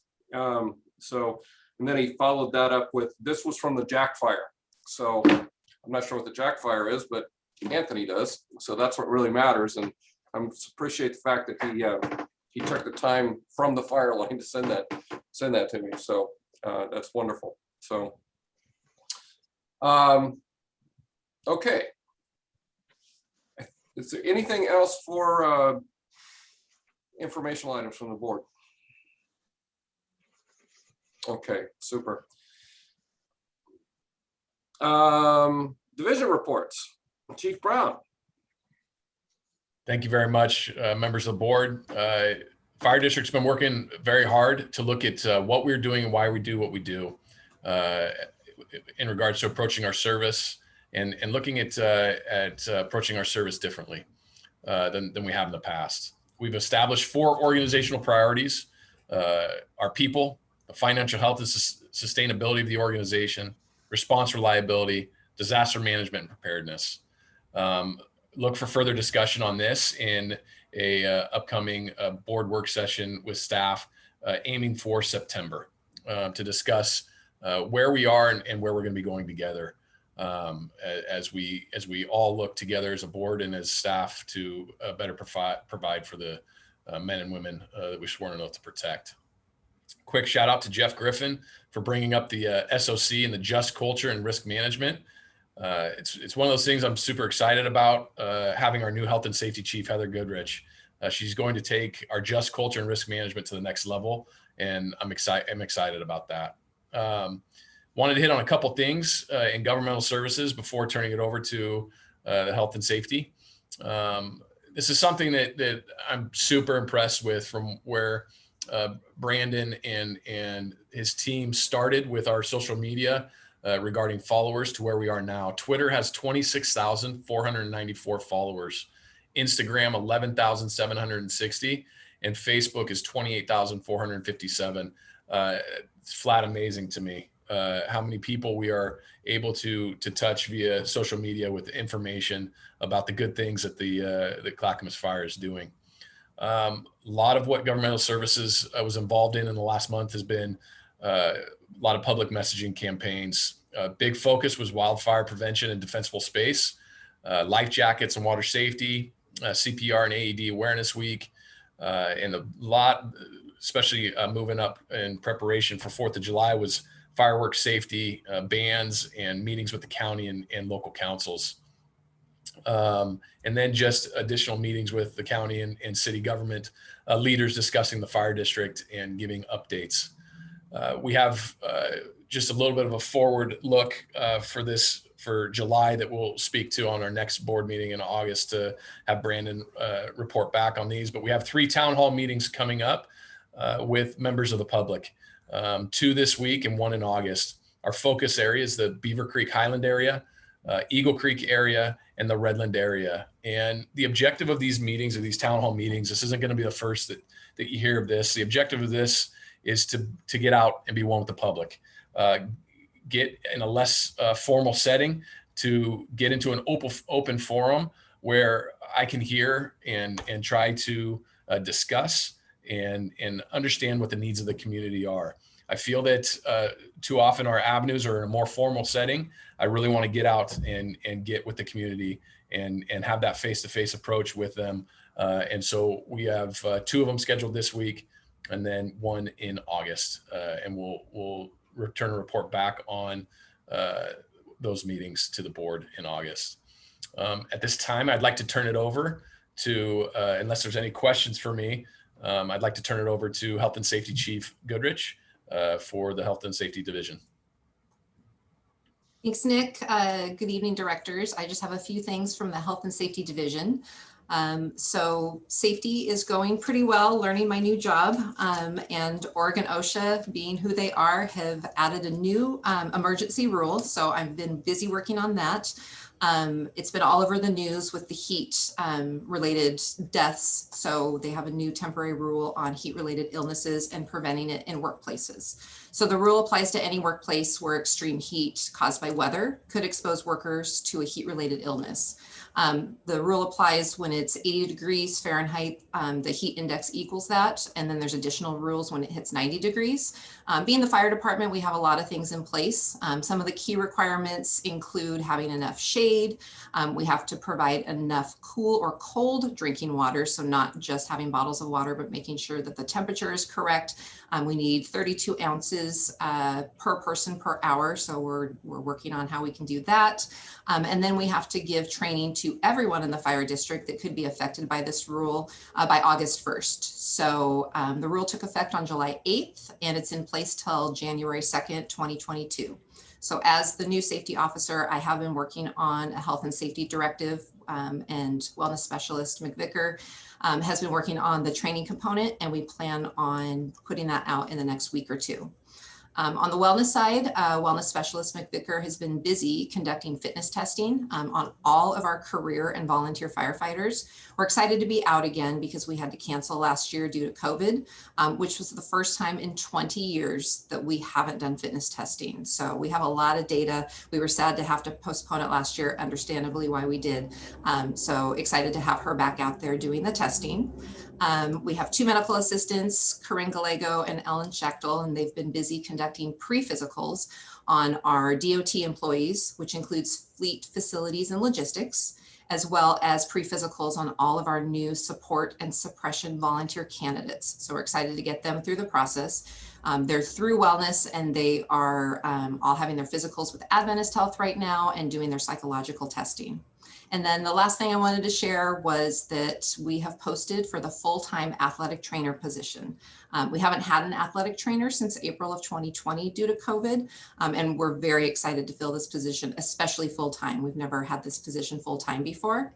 And I've done a lot of presentations about our athletic trainer, but just reminding you that by having this service, they can diagnose injuries and treat injuries without sending people to the doctor if they don't need to. So that's going to reduce our healthcare visits, whether it's workers' compensation or our just our general health insurance. So the position should start in September, and I'm excited to tell you more about it then. So that is the update from Safety and Health, and I'm happy to answer any questions. Any questions for Heather? All right, thank you. I've got one comment for you, Heather. One of your recipe of the month thing, I tear that out every month to give it to my wife, and my wife can't follow recipes, but she definitely does use them to maybe create new things. So I do appreciate those. I want to tell you. So. Oh, great. We keep, we have an index. So I started doing those in 2000. And so we have an index of everything. I'd be happy to share. That's awesome. You can have. I hope it's on the B1 net so that everybody can see that, because from what I understand, not everybody's the greatest cook in the world. Yeah, you can buy that for a fee. Yes, it is on the B1 net for everybody but Thomas. All right. Any other comments for Heather? Okay, thank you, Heather. All right, next up, Chief Stewart.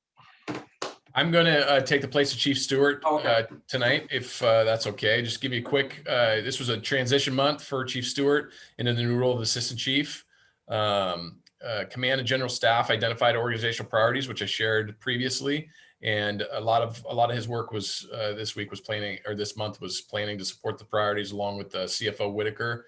They also engaged division heads to review each division's goals, SWOT analysis, and performance and key performance indicators moving forward. A couple of things in human capital with Chief Yerke. A lot of the focus there has been on DEI, professional development and testing, preparation for the captain's test coming up, as well as the $2 million that's been approved by the state for this apprenticeship program, and a lot of meetings there moving forward.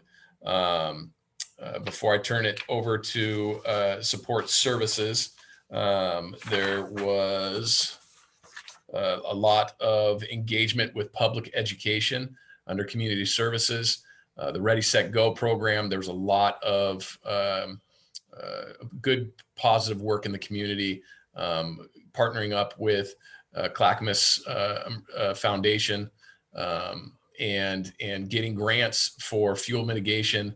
The Chipper program has been a huge success in the community, and so very, very excited and proud of these divisions.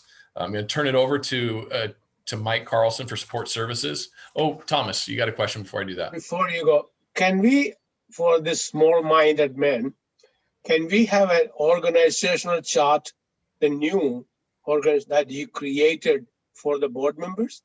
Yes, I thought I sent that to you. If I did not, I will send that to you as soon as we're done with this meeting. I don't recall seeing it, but yeah, thank you. Yep, I'll send it to you here shortly. Thomas, he calls it accountability chart. Yes, the accountability chart. So he renamed it. So sorry. Yeah, he sent it out a few weeks ago, but I'll resend it tonight, Thomas. Thank you. With the changes that are happening in district, it's probably different anyway. Come on, man. Come on. I'd like to turn it over to, if there's no other questions, I'd like to turn it over to Support Services Division Chief, Michael Carlson. Thanks, Chief. Mr. President, members of the board, thanks for having me tonight. Support Services includes my division, or is my division, which includes fleet, facilities, and logistics. Arguably some of the most critical components of our district in terms of meeting the mission, helping it meet the mission. One of the things that is far encompassing on the division is communications, which is under my purview as well. Recently, we're pretty excited to announce that Clackamas County, through the state, issued a grant for about $115,000, or I'm sorry, $148,000 for a VHF overlay system. Now, those of you that have been around forever, you've heard us talk about the 800 system. The trunk system is very expansive, very expensive, and is prone to hiccups on occasion during natural disasters. So the question is, what happens when that fails? We still have to talk on the radio. And part of my commitment to the operations division is when the firefighters push to talk, they should be able to transmit, receive, and feed that information back in a transmit from the other side. So to ensure that we can do that, we have to have a backup system. Backup systems are pretty old traditionally. We have not supported them in the past. We recognize that now and we're fixing that. So this grant is actually something that is going to pay for a VHF overlay system, which is going to include 6 towers all across the county. The idea is you will be able to talk on a backup system from one side of the county to the other, up to and including Mount Hood. Pretty exciting system. It's not something we would traditionally be able to afford at $148,000, give or take. So we're pretty grateful for that grant from the state. One of the glories of this program is we don't have to do anything about it. We don't have to pay for it. We don't have to maintain it or anything else. We don't even have to train because they're going to take care of everything. And that's going to be done through C800. So we're very excited about that. Now you might be asking, what does that have to do with fleet, logistics, or facilities? So it turns out that all 3 of those component departments in this vision have intimate relations with communications. Fleet are the people that install the radios and the wiring and the antennas in the vehicles. They also take care of the templates for the programming. Facilities takes care of our hard structures and assists with the installation. And logistics buys the radios and programs the radios. So as you can tell, that's a pretty expansive effort on our division. And we got to see that at work a couple days ago after the brush fire last week. We had some issues with our VHF. It was an all hands attack, I'll call it an attack on fixing the problem. And we're pretty excited that we were able to successfully do that, which gives me the opportunity to tell Chief Mulick that he can be assured that when his firefighters push to talk, they're going to be able to transmit, the other side's going to be able to hear it, and they'll be able to reply back. And that's what we're about. Happy to answer any questions for you. Yes, ma'am. Chief Carlson, I guess I'm not clear on what you were explaining about this system, the overlay. C800, isn't that the backbone provider right now? And how Yes. does this differ from that? So C800 traditionally is, yeah, actually, Chief Brown, if you want to hold that back up. C800 is traditionally referred to as the 800 megahertz system. That's what their specialty is. They recognize that, particularly after the wildfires, the precipice of this was the wildfires of last year, recognizing that this 800 system has a tendency to hiccup and sometimes go down. During the ice storms, the microwave systems had ice built up, so we had quite a bit of interruption in service. The 800 system actually goes back pre-World War II. It was augmented during the Cold War to withstand nuclear detonation. In fact, Fire District 1 owns one of those sites that was built for that express purpose. VHF system, not 800 system, Mikey. What's that? You said the 800 system, the VHF system. Yeah, correct. VHF. So the VHF is a backup. If I can compare, your landline would be a VHF system. Your cell phone would be an 800 system. So if the cell phone fails, you still have to make a phone call so you can pick up the landline, and that's your VHF system. VHF systems are fairly indestructible. They said that about the Titanic, so let's not get too carried away about the indestructible. But it is designed to constantly work, and we have good success with that. Thank you. I had a question also on Bill's report. Did you want to answer it? Sure, and if I can't, we'll get Bill on. So Manager Bischoff has indicated that it's become necessary to hire a new technician because we're having to service Sandy and Hoodland. And I guess I did not initially understand that we were going to incur new employment costs in order to do those jobs, and that they were to pick up slack, not to create new positions. Right, when we presented the briefing for both Sandy and Hoodland, we discussed the fact that the actual cost of that contract includes the full cost of the employees, half and half for one full-time employee. That's everything, including roll-ups. It leaves a little extra in the end. So that full-time employee is not borne cost by the fire district at all. As long as we have a contract with them for this. Correct. service. Yeah. Yes, ma'am. Thank you. Any other questions? Okay. Thank you for your time. Thank you, Chief Carls.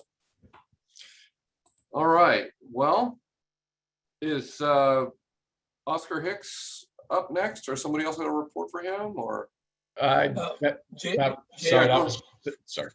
ahead, Thomas. Yeah, before we go to Oscar, on the facility maintenance, there was a report about settle the Denison's case in mediation.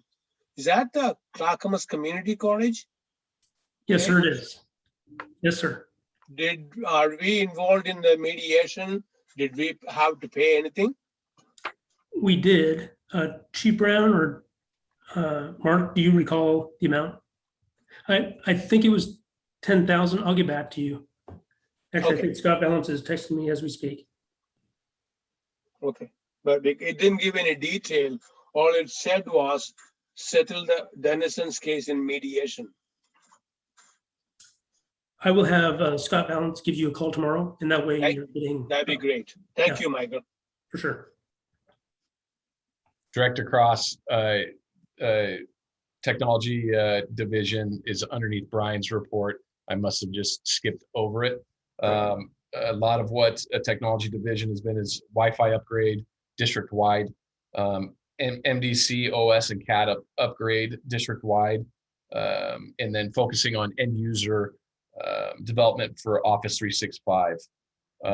We've been updating our mapping system throughout the district, which has been a great benefit to the crews as far as the capabilities of it for our MDCs. And data services has been continuing, coordinating GIS projects with the contractor, doing a great job giving us data to help us make data-driven decisions, and be happy to answer any questions regarding technology division, if you have any, or we can get Oscar on. No, that's fine. Yeah, Office 365 training never stops. It just keeps coming, and there's no end in sight for it. We've been doing. I've been working on that for over 2 years now, and it's anyway. Next. Okay, just got a quick update, real quick, from Chief Carlson, from Scott. Cost for litigation was $8,250. Oh, okay. Thank you. Okay. Thank you, guys. That was extremely quick. So, all right. All right. Next up on the agenda, Mark Whitaker. Okay, good evening, board members. I'll keep my update fairly short tonight. I think I appreciate Chief Stewart's phrase that this has been a transition month for sure for me, as we continue to, or as I continue to learn some of the nuances of the district and get up to speed on the finances.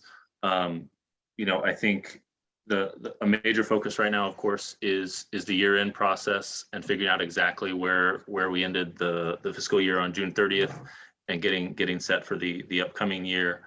I'd really like to thank the finance staff that has been really accommodating and helping me understand all the different parts of the budget and how finances work. But we are still working to close the books on fiscal year 2021, but hope to have an update as soon as possible. And then I think, you know, the other thing I'll mention is within your board packet is the traditional finance report, you know, showing our expenses by GL account of the year-to-date budget report.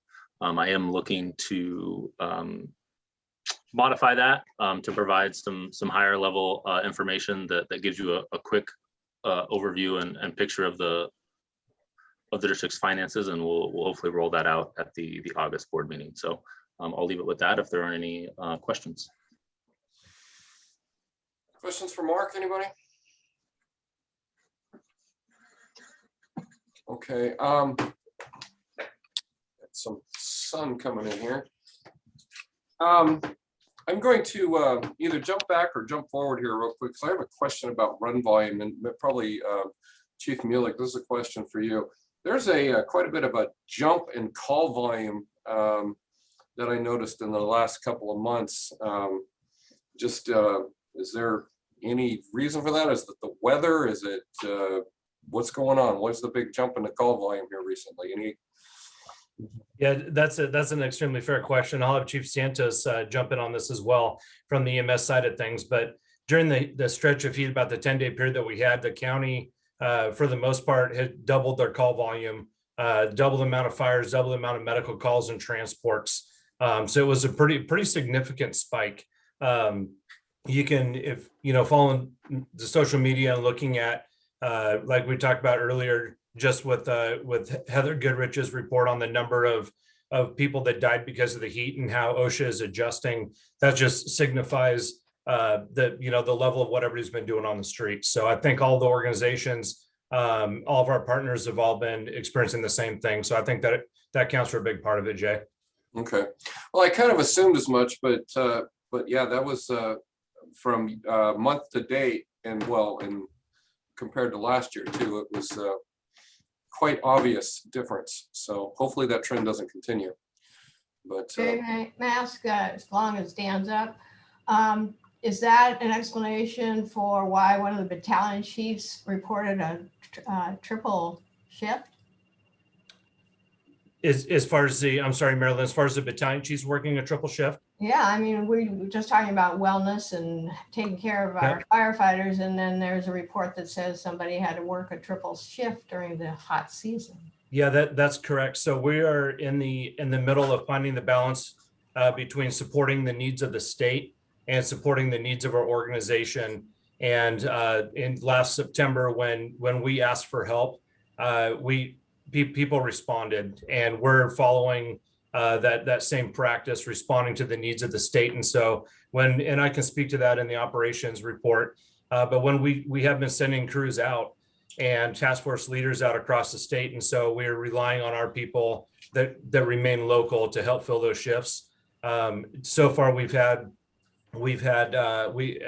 summertime vacation, peak vacation and all that, it's just a challenge and a balance that we're looking at on a daily basis. So unfortunately, we run into these situations where our employees are working long shifts, but we monitor it closely. We monitor their call volume, we monitor their health and well-being.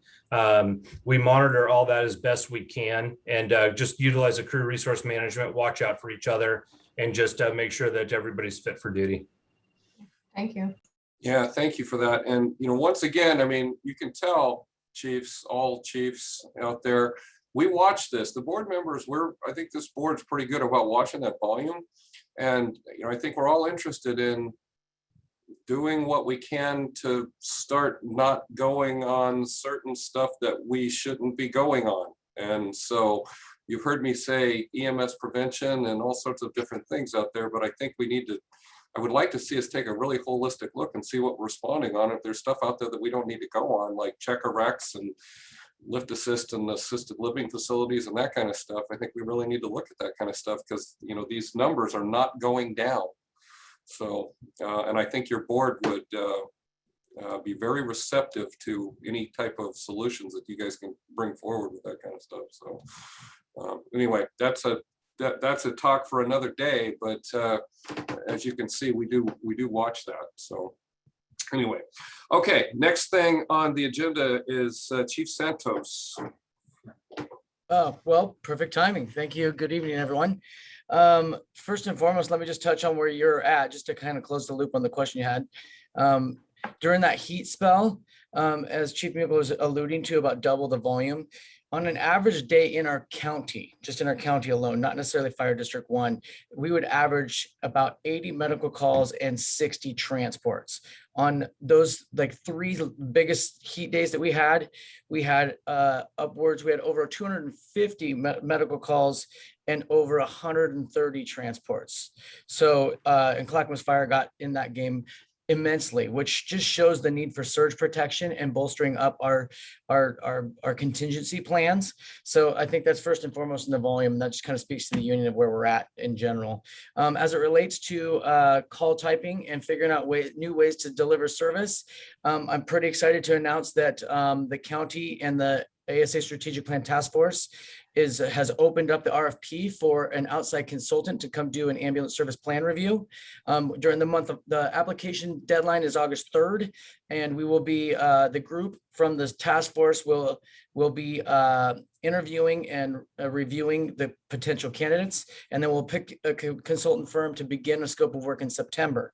During that time, that's where we will start looking at our current ambulance service plan, our geography, our systems that we have in place, and how we deploy. We'll take industry standard best practices and we'll point them towards our EMS goals that we have in Clackamas County in our unique and dynamic geography, and hopefully modernize the system. And that will ultimately be the motivator to reshape our ambulance service contracts, which speaks to what you're alluding to. That's where we start looking at what fire engines really go on, what they don't go on, what we can send a community paramedic only on, what needs to go to an emergency room, or what can go to an alternate destination, and all things in between. So it's coming. I'll continue to keep you guys abreast as it goes on. I'm really excited about this movement. It's going to be a lot of work and maybe even some political sensitivity, but it's going to be amazing for everybody. The only other thing I have to share with you, kind of in that same vein of trying to move the county medical services delivery model along, is we have implemented new medical kits for the entire county. So every single fire agency and our ambulance service agency is working out of the same medical kits with the same inventory. So from a standard of care or continuity of care standpoint, this is amazing. From crew relationships, not like avoiding frustrations on scene, incredible. And this all came from, the work from the ALS Consortium and the system enhancement dollars. So big thank you to Captain Mike Verkest. He, in our organization, lifted this project of getting all of our apparatus outfitted and make sure it's all correct. And he was the key leader in making this happen in the county as the operations chair for the EMS Council. So that's all I have to share, and I'm happy to answer any questions. Questions for Chief Santos or comments? All right, thanks, Josh. Thanks, guys. Let's see where we at. Oh, Chief Muley, operations. Well, first of all, thank you, and I want to just touch base real quick and throw just a significant thank you to our other departments and divisions that are helping run support operations. What Chief Carlson had mentioned with the support for logistics and fleet and facilities is really what keeps us running. And a great example that was last Wednesday when we had the fire on Highway 99 close to South End Road. We have come so far in the last year. We were able to speak with ODF on the radios, have a dozer crew come in, and have a contract helicopter come in and help with helo operations. We have made leaps and bounds forward in progress to help address the needs of this crazy wildland season that we're having, and building a foundation for the future moving forward. Where we're at right now with as far as the wildland goes, and I'll touch on the heat component as well. Crew 30 was deployed on their first deployment on July 7th to the Jack Fire, which was just outside of Roseburg, I believe, off of Highway 138. They operated as a hand crew, turned a lot of heads in the state looking at them and their capabilities, and it was really good to see. Chief Brent Olson took them out as the crew leader on that first deployment. They're now fully checked off, and they are out running on their own right now. They're at the Grandview Fire. They're wrapping up that and hope to be demobilized by Wednesday and headed home so they can be up for reassignment. They're fully rostered with all the agencies in the state, with ODF and OSM and State Forestry. So they have just done an exceptional job, and everybody in the state is talking about Clackamas Fire right now and the hand crew in combination with our IMT members and our crews and apparatus that are helping around the state. Just to touch on the high heat event that we had at the end of June, this unprecedented event that I believe we blew our record heat by about 8 or 9 degrees. I think everybody felt it. At the heat of the day, I believe it was 117 degrees at 5 o'clock. We had a barbecue fire off of Courtney and McLaughlin that within minutes was a 2-alarm fire. It burnt three homes that are kind of in the triplex format, burnt an exposure building and auto exposed to another one. Within minutes, this escalated.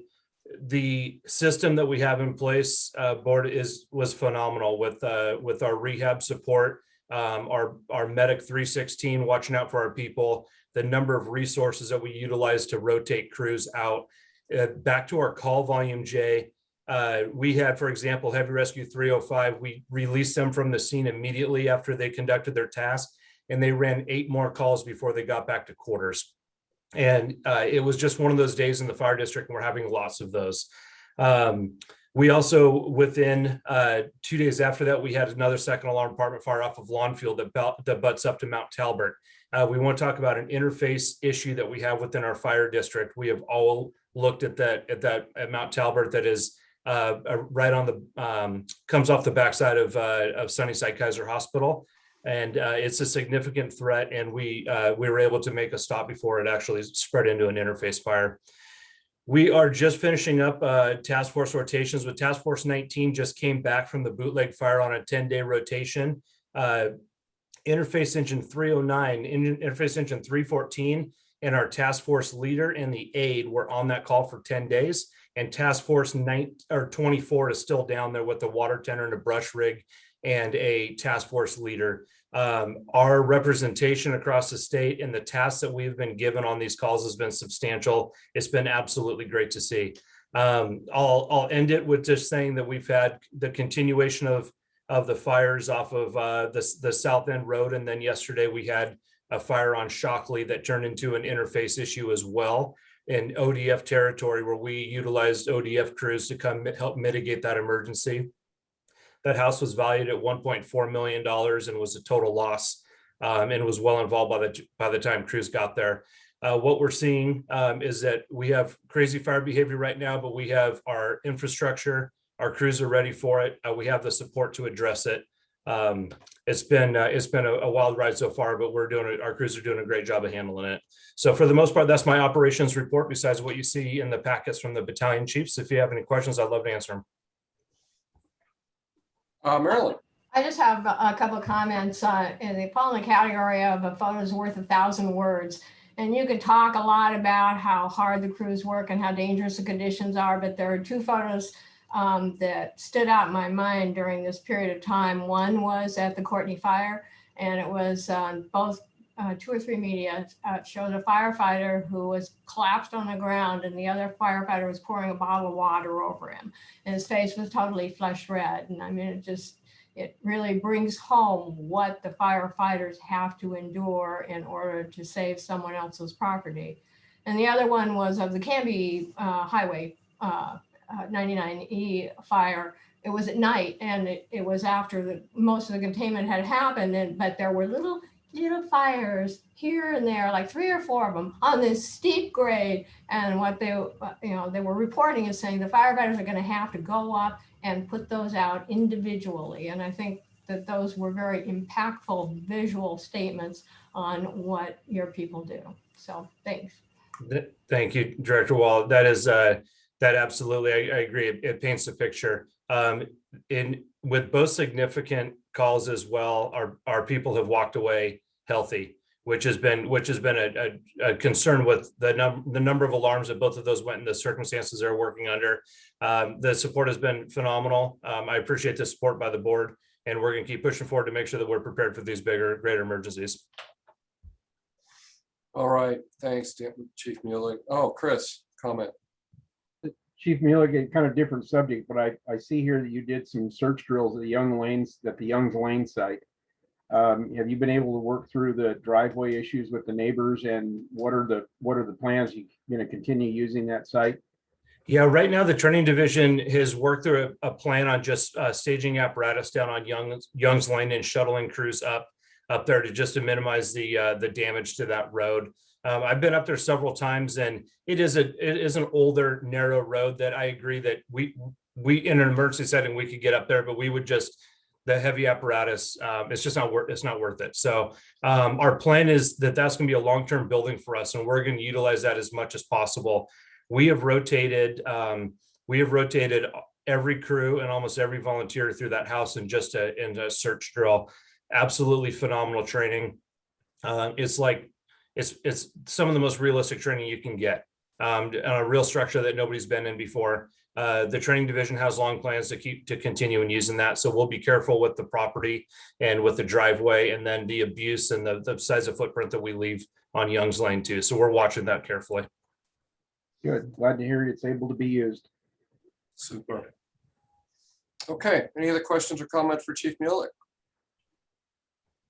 Thank you, Chief Mulek, for that very informative update. Okay.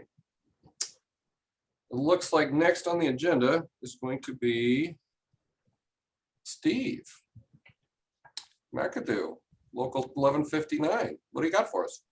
Well, thank you, board members. It's great to be here. I haven't, like I said, given a report to a board in about almost 10 years now. It's great to be back here. I would just like to thank Chief Mulek for that incredible update.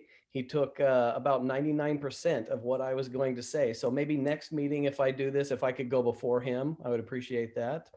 Thank you, Chief. All I wanted to really point out, I do have a tidbit at the end of what I'm going to say, but I just wanted to reiterate what Chief Mulek said. You have at any given time, well, at this time of year, which is unusual for July, you have 15 to 20 1159 members out there on these conflags helping take care of the state of Oregon. And I just came back, I'm on an incident management team, and I just came back from Grandview, and I just want to let you know that people know Clackamas firefighters out there. It amazes me when I go places that people recognize me, they recognize our rigs, and they always have so much admiration for us. And I just want to point out to the board members, I know you hear this a lot, but even across the state, we are very well known. And the little tidbit I wanted to give you is I am friends with Mariana Ruiz Temple, who is now the state fire marshal. And we got to catch up at the Grandview Fire.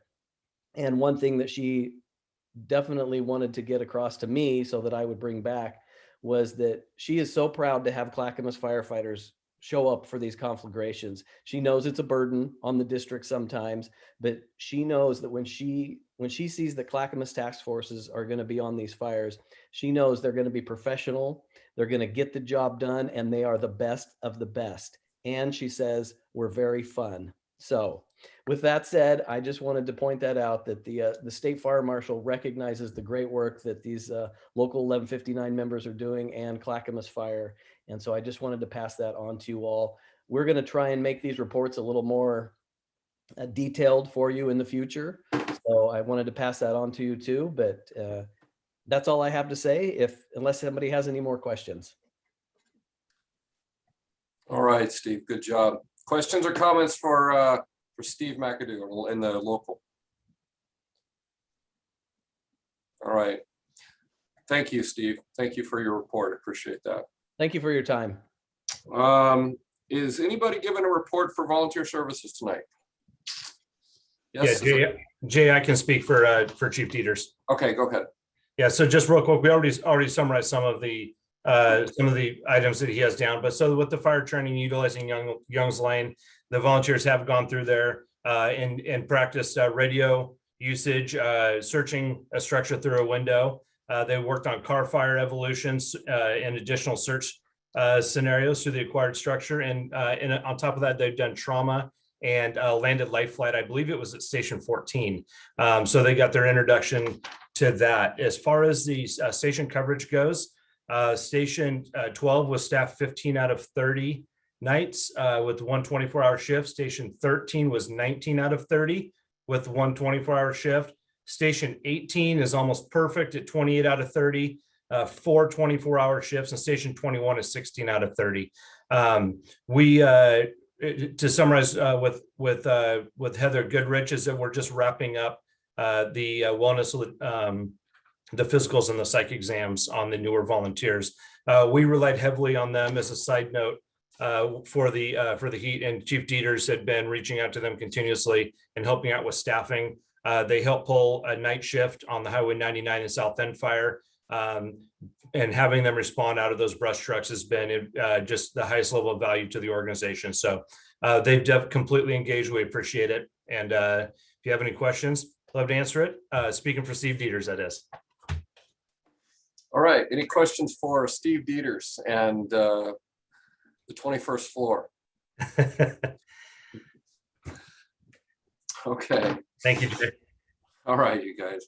All right, next up is the Volunteer Association report, and I think, Jerry, that's you tonight, right? Yes, Jerry will be giving a report. I hope I've unmuted myself sufficiently. First, Kirk sends his apologies, but he's on vacation on the Outer Banks of North Carolina. Could not get decent reception to be part of this.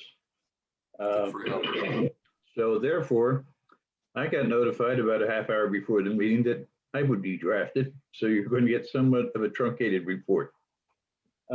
We had our first in-person volunteer association meeting since the COVID nightmare hit us.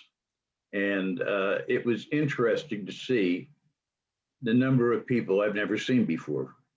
2 full recruit classes that just we haven't seen.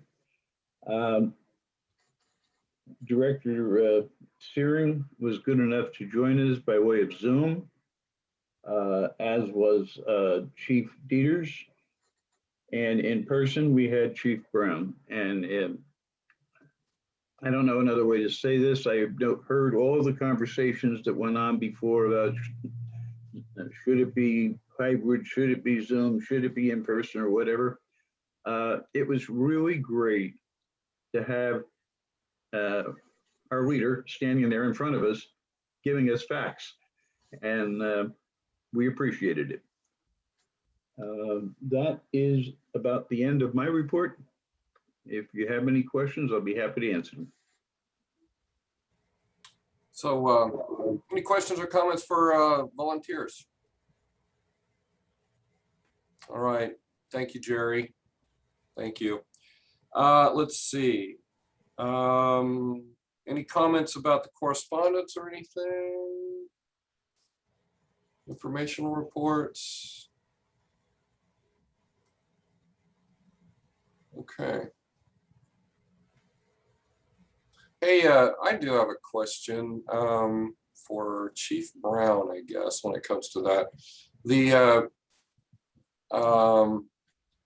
how do we do for fireworks? I mean, I know we wrote, maybe Chief Mulick has that, but I know we wrote all of those requests for the cities to stand down, but were people good about their fireworks this year? And kind of, they were. Dan's shaking his head. So it sounds like we had a lot of responsible folks in our district that took care of their fireworks this year. Yeah, we had a dramatic decrease in the amount of fires we actually had on the 4th of July this year from comparing it to previous year and the year before.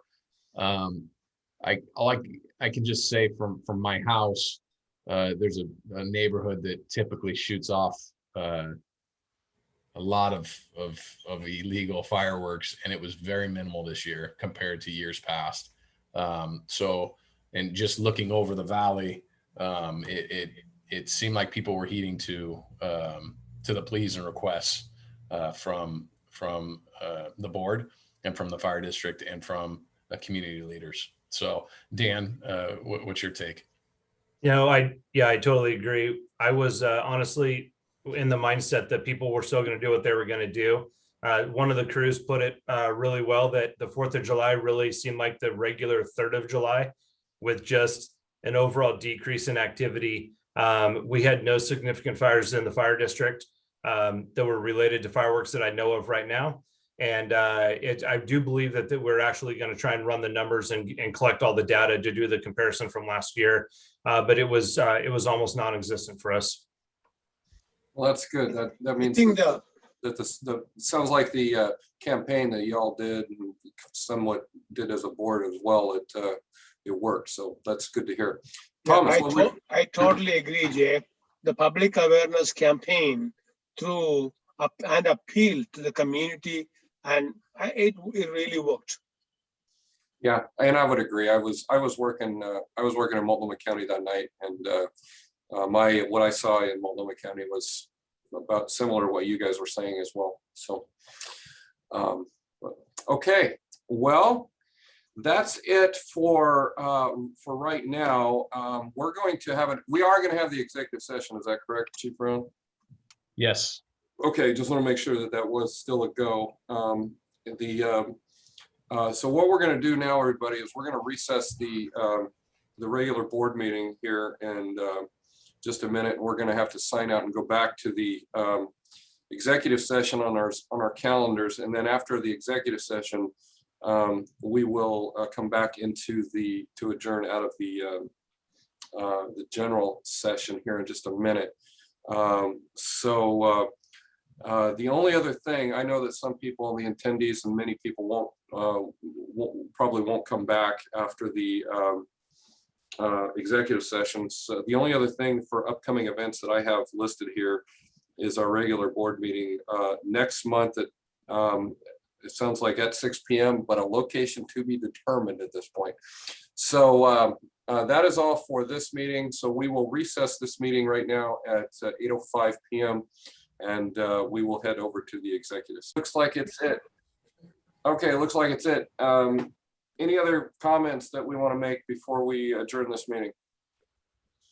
Okay, now that we're reconvened at 08:56 from the executive session, we had an executive session regarding the labor contract. There were no decisions made. It was just an informative meeting from that.